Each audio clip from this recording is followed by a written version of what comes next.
Hi everyone, we'll be creating some more interesting crafts and pictures. For that, take a white sheet and draw the lines on it in the same manner as shown in the video. So here we are making a mushroom house. Draw a mushroom like this. Now draw the lines and the house inside it. Draw the gates and windows like this. After that, we will color it using different colors. Draw the bushes near it and it's ready.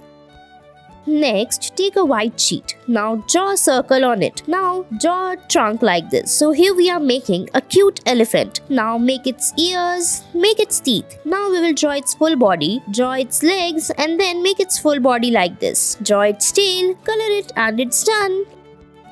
Next, we'll be making a cute dog. For that, make a face of the dog like this, make its mouth. So here we are making a side profile of the dog, make its ears and its body. Now draw its cute tail. Now color it if you want, make its eyes and it's done.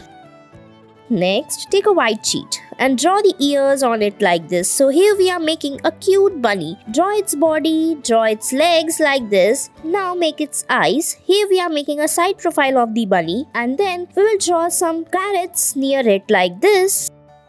Next, we'll be making a cute Halloween themed pumpkin. For that, we will draw the shapes like this of a pumpkin. Now draw its stem on it. Now make the eyes and the scary open mouth of a pumpkin like this. After that, color it using different colors of your choice or just orange color and it's ready. I hope you liked it. Next, draw an elephant face and then complete its body. So here we are making a van of an elephant theme. Draw the wheels like this, make the eyes and tail on it like this, make its teeth, draw its windows and door and it's ready. I hope you liked it. Don't forget to color it. And it's done. Thanks for watching our video.